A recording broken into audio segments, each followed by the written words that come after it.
gave you military equipment. Breaking news, US President Donald Trump at Ukrainian President na si Volodymyr Zelensky nagkasagutan sa loob mismo ng Oval Office ng US President. Ano nga ba ang ugat ng bangayang ito at bakit nagbanta ang US President na pababayaan na nito ang Ukraine sa kanilang tunggalian laban sa mga Ruso? Ang pangunahing layunin sa pagkikita ng dalawang leader ng bansa ay upang lagdaan ang isang kasunduan patungkol sa pagbabahagi ng mineral resources ng Ukraine para sa US, kung saan ayon kay Zelensky, ito ay isang panimulang kasunduan lamang at nais niyang magkaroon ng karagdagang mga kasunduan na may kasamang mga garantiyang pangseguridad mula sa US laban sa patuloy na pagsalakay ng Russia. Ngunit ang pag-uusap na ito ay humantong sa isang mainit na diskusyon matapos tanggihan ni Donald Trump ang pagbibigay ng garantiyang pangseguridad para sa Ukraine laban sa Russia at sinabing ang responsibilidad na ito ay tungkulin ng Europa. Dahil ayon kay Donald Trump, kung ninanais ni Zelensky na maging mas matigas ang US laban sa Russia, ay maaaring hindi pumayag ang Russia sa tigil putukang ninanais ng Estados Unidos, kung kaya't nilinaw ni Trump na ang kanyang administrasyon ay wala sa panig ng Russia o kahit kanino man dahil sila ay nasa panig lamang ng US at sa kapayapaan ng mundo. At base sa paglalarawan ni Trump kay Zelensky bilang isang taong may matinding puot sa Russia, ay nagiging dahilan umano ito para mahirapan ng US na gumawa ng negosasyon para sa kanila.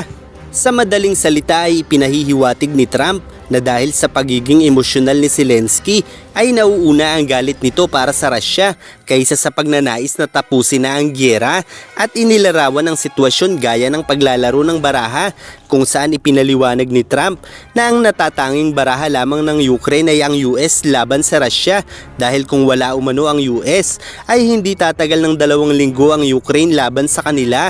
Kaya't kung magiging mas matigas ang US laban sa Russia ay mangangahulugang magpapatuloy lamang ang gyera gaya ng nakaraang administrasyon na pumanig sa Ukraine laban sa Russia, isang bagay na mariing tinututulan ng kasalukuyang administrasyon dahil bukod umano sa gumagastos ng malaking pera ang US sa digmaang ito, ay maraming buhay rin ang nasasawi gayong maaari naman nilang pigilan ang gulo.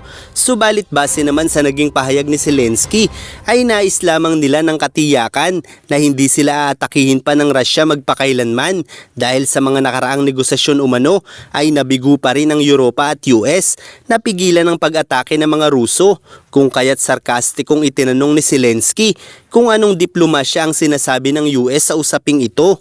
Isang bagay naman na hindi nagustuhan ni Trump at ng pangalawang pangulo na nagsabing ang diplomasya na tinutukoy nito ay ang pagpapatigil sa posibleng tuluyang pagkawasak ng kanilang bansa laban sa mga Ruso, at bilang tugon naman ay ipinaliwanag ni Zelensky na sa panahon ng digmaan ang lahat umano ng tao ay may problema kahit pa ang pangalawang pangulo, subalit may maayos pa umano silang karagatan at hindi pa nararanasan ang epekto ng digmaan, subalit mararamdaman din nila umano ito kalaunan. Isang bagay na tila nagpapantig sa tenga ni Donald Trump at sinabi kay Zelensky na huwag nitong sabihin ang kinakailangan nilang maramdaman dahil wala siya sa posisyon para sila ay diktahan, dahil narito umano sila para solusyonan ang problema at hindi para diktahan ang administrasyon sa kinakailangang maramdaman nila. At ipinaunawa nito kay Zelensky na wala silang panlaban, doon sila malilibing, mga mamatay ang kanyang mga tao habang nauubos na ang kanyang mga sundalo. Ngunit sa kabila umano nito ay tumatanggi pa ito sa tigil putukan na iniaalok ng kanyang administrasyon para matigil na ang gulo, habang sumagot si Zelensky na papayag ito kung makukuha nila ang garantiyang hinihingi nila sa Estados Unidos. Kaya't nilinaw ni Trump na ang pagkasira ng mga nakaraang kasunduan sa pagitan ng dalawang bansa ay hindi bunga ng kanyang administrasyon gaya ni Obama at Joe Biden, at ipinaliwanag na noong panahon ni Obama ay tanging papel lang ang ibinigay nito sa kanila, habang sandata naman ang ibinigay ng administrasyong Trump noon para sa Ukraine, at ito umano ang nagsilbi nila noong baraha para tapatan ng Russia. na nagpapahiwatig kung bakit hindi sila sinalakay noon ng Russia. Kaya't sumingit ang reporter at nagtanong na paano kung muling sirain ng Russia ang kasunduang isinusulong ng kanyang administrasyon para sa tigil putukan. At sinabi ni Trump na ang kasunduan noon ay nasira lamang dahil hindi nirerespeto ng Russia ang administrasyon ni Joe Biden at Obama. Isang pahayag na naglalarawan na sa pamamagitan ng kanyang mga pulisiya ay hindi magagawa ng Russia na sirain ang kasunduang isinusulong niya. Bukod pa rito ay sinabi ni Trump kay Zelensky na hinubog niya si Zelensky para maging matatag na naglalarawan sa pagbibigay nito ng sandata para sa Ukraine noong panahon niya na hindi nagawang palagan ng Russia. Subalit ayon kay Trump ay tila nga hindi ito magiging malakas nang wala ang Amerika.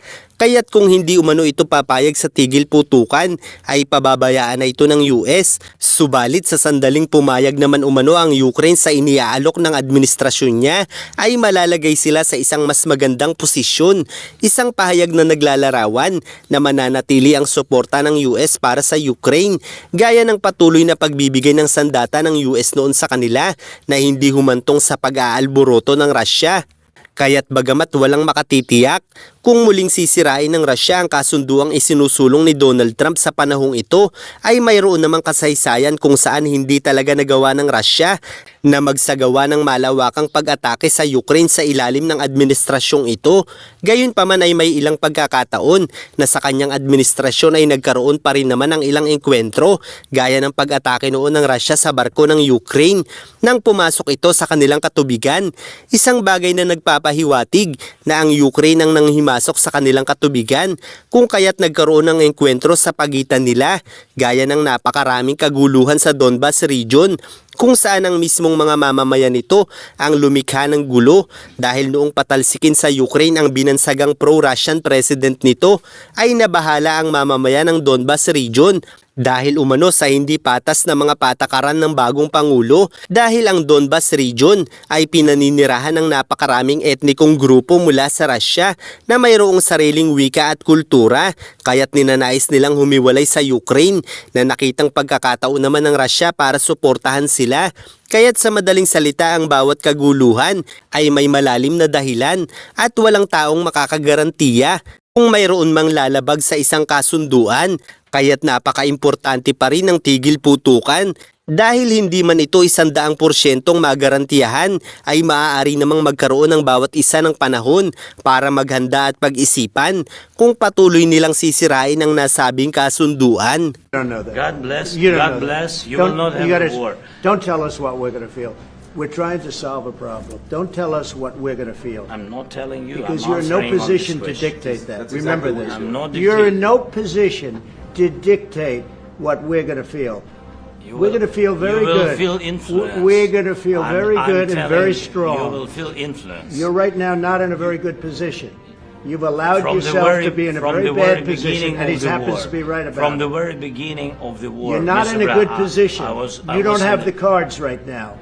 With us, you start I'm having not playing cards. cards. But right now, you don't. I'm very Yeah, you're playing serious, cards. Mr. President. You're I'm playing very cards. serious. You're gambling I'm the with the president lives in of war. millions of people. You think- You're you- gambling with World War What do you- III. what do you You're think about? gambling with What do you World think War about? III.